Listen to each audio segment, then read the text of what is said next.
18+ alert, নিজ দায়িত্বে পড়ুন।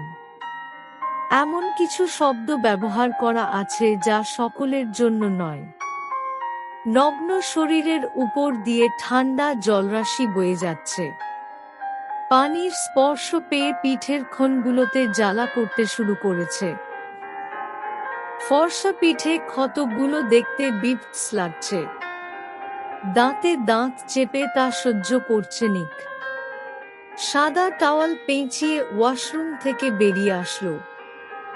ড্রেসিং টেবিলের সামনে দাঁড়িয়ে নিজেকে দেখতে থাকলো। ওই মেয়েটা তাকে বাঁচানোর পর সেই দিন ভোরেই চলে এসেছিল সে। স্যার, আসবো। কাম। কথাটা বলেই পিছনে ঘুরে তাকালো নিহাল। তার অ্যাসিস্ট্যান্ট ইয়াসের হাতে একটা ফাইল। যে মেয়েটার সম্পর্কে খোঁজ নিতে বলেছিলেন, তার সম্পূর্ণ ডিটেইল এইখানে আছে স্যার। নিক সবুজ রঙের ফাইলটা হাতে নিয়ে পড়তে শুরু করলো। Sanaya Rubaida, nice name. কথাটা বলেই বাঁকা হাসতে লাগলো নিহাল। ঈশায় তার স্যারের হাসির মানে বুঝল না, কিন্তু এটা বুঝতে পারল যে মেয়েটার ডিটেইল এনে দিল তার জীবনে ঝড় আসতে চলেছে। রান্না শেষ করে গোসল করে সবে মাত্র বের হলো সানায়া। বিন্দু বিন্দু পানি কণা মুখের উপর জমে আছে। তখনই শাফিনের আগমন ঘটল। রায়হান ভাই এসেছে তোর সাথে দেখা করতে বুবু। উনাকে চলে যেতে বল শাফিন। কিন্তু আম্মু যে বলল তোমাকে নিয়ে আসতে। সানায়া আর কিছু বলতে পারল না। না হলে আবার তাকে মার খেতে হবে।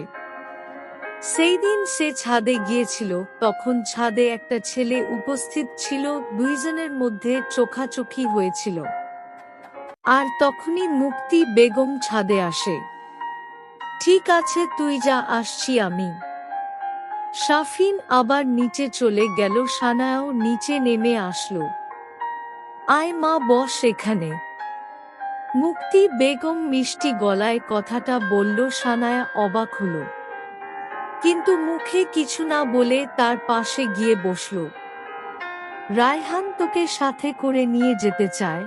যা যা শপিং করা লাগে তোর পছন্দেই নাকি করতে চায়। রায়হান, আমার তো তেমন পছন্দ নেই মা, তুমি ওনাদের পছন্দ মতো সব আনতে বলো। মাথা নিচু করেই বলল সানা। না, তোকে যেতেই হবে, রায়হান নিজে এসেছে। কিন্তু মা। সানায়া আর কিছু বলতে পারল না। মুক্তি বেগম তার পিঠে হাত দিয়ে বলে উঠল, সানায়া তোর সাথেই যাবে, কোনো চিন্তা করিস না বাবা। আমি থাকতে চিন্তা করবে কেন ফুপি? আমি আছি না ওদের সাথে? কুহুকে দেখে সানায়া বড় করে নিঃশ্বাস ছাড়ল। কুহুর সামনে রায়হান তাকে কিছু বলতে পারবে না। এই শাড়িটা তোমাকে অনেক সুন্দর মানাবে আপু। সানায়া একটা খয়েরি রঙের বিয়ের শাড়ি নিজের গায়ে মেলে ধরল। তখনই পেছনে থেকে কথাটা বলল কুহু, শানু তো এমনিতেই অনেক সুন্দর, তাই এই শাড়িটা পরলে ওকে আরো সুন্দর লাগবে। ঠিক বলেছিস ভাইয়া, আপু তো এমনিতেই অনেক সুন্দর। এইগুলো বলে দুই ভাই বোন হাসাহাসি করছে। সানায়া অবাক দৃষ্টিতে তাকিয়ে আছে। কে বলবে এই ছেলে এতটা জঘন্য? কেনাকাটা সেরে ওরা একটা রেস্টুরেন্টে ঢুকলো খাবার খেতে। তখনই সানায়ার একটি লোকের দিকে চোখ পড়ল। লোকটি তার দিকে অদ্ভুত দৃষ্টিতে তাকিয়ে আছে। সানায়া তাতে আর পাত্তা দিল না। তাদের খাবার এসে পড়ল। আপু, বিয়ে নিয়ে তোমার ফিলিংস কেমন? খেতে খেতে বলল কুহু। ভালো। সানায়ার উত্তর রায়হানের পছন্দ হয়নি। কিন্তু কুহু ভাবল লজ্জায় বলতে পারছে না। বিয়ে নিয়ে তোর কোনো ফিলিংস নেই? কেন নেই বল? আমি কি এতই খারাপ? ওই দিন রাতের পর থেকে তুই আমাকে ইগনোর করে যাচ্ছিস। আমাকে কেন ভালোবাসিস না তুই? আপনার মতো নিকৃষ্ট মানুষ আমি কখনোই দেখিনি রায়হান ভাই। আপনি কেন বুঝতে পারেন না? ওই দিনের পর থেকে আপনাকে সহ্য করতে পারি না। কথাগুলো বলে কান্না করে দিল সানায়া। কি করেছি আমি? শুধু মাত্র ওই দিন তোকে জোর করে কিস করতে চাইছিলাম। আর কি করেছি বল? ঘৃণায় লজ্জায় সানায়ার মাথা নিচু হয়ে গেল। তখনই কুহু এসে গাড়িতে বসলো। কি হয়েছে আপু, তুমি কান্না করছো কেন? ভাইয়া কি তোমাকে কিছু বলছে? এই ভাইয়া আপু কান্না করছে কেন?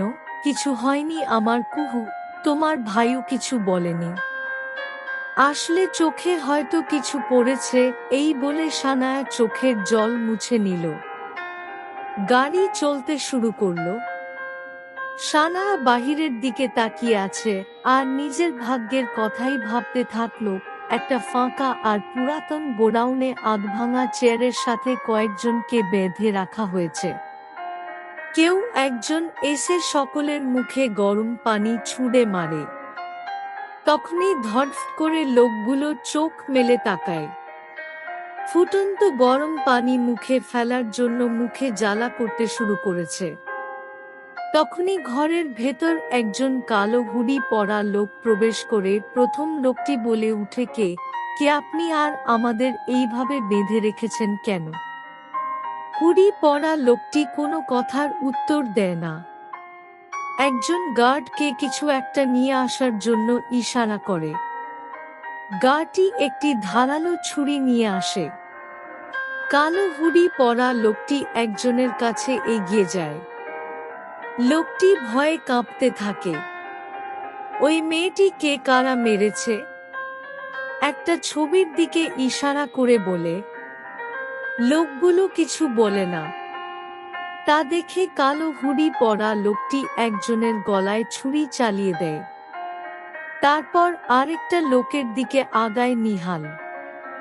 হ্যাঁ, কালো হুডি পরা লোকটি আসলে নিহাল।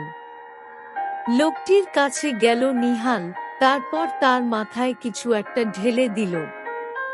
লোকটি প্রথমে বুঝতে না পারলেও পরে বুঝতে পারে মাথায় প্রচুর যন্ত্রণা হচ্ছে। মাথার সব চুল একাই পড়ে যেতে শুরু করল। তা দেখে নিহাল পৈশাচিক আনন্দ পেতে শুরু করল। তারপর লোকটির হাতের নখগুলো উপড়ে দিল, গোপনাঙ্গ কেটে নিল। ততক্ষণে লোকটি মারা গেছে। একে একে সবাইকে হত্যা করে তারপর ওই লোকগুলোর শরীরকে টুকরো টুকরো করতে থাকে। পাশে থাকা গার্ডগুলো তা দেখে ভয়ে কাঁপতে থাকে। তারা জানে তাদের স্যার কতটা ভয়ঙ্কর লোক। শরীরের অংশগুলো কুকুর দিয়ে খাওয়াই দাও, কোনো কিছুর চিহ্ন যাতে না থাকে। কথাগুলো বলেই লোকটি বেরিয়ে যায়। আজ রাতে ঘুম হবে না সানায়ার। আজ বাদে কাল অনুষ্ঠান শুরু হয়ে যাবে। তারপর ওই জঘন্য লোকটার হয়ে যাবে। বিয়ের অনুষ্ঠান ঘরোয়া ভাবেই হচ্ছে। তুমি চলে যাওয়ার সময় আমাকেও সাথে করে নিয়ে গেলে না কেন আম্মু? দেখো, ওরা আমার পড়াশোনা পর্যন্ত বন্ধ করে দিয়েছে। আকাশের দিকে তাকিয়ে কথাগুলো বলতে থাকলো সানায়া। ওর বয়স যখন 5 তখন ওর মা মারা যায়। তারপর তার বাবা মুক্তি বেগমকে বিয়ে করে আনে। সানায়া রুমের ভেতর চলে গেল। তখনই গাছের আড়ালে থেকে ওই রেস্টুরেন্টের লোকটা বেরিয়ে আসলো আর বিড়বিড় করে বলতে লাগলো, তোমাকে এইখানে থেকে মুক্তি দেওয়া হবে খুব তাড়াতাড়ি। প্রস্তুত থাকো, আর কখনো কষ্ট পেতে হবে না তোমার। কেমন হলো গল্পটা কমেন্ট করে জানাবেন। আর হ্যাঁ, চ্যানেলটা সাবস্ক্রাইব করবেন। ধন্যবাদ।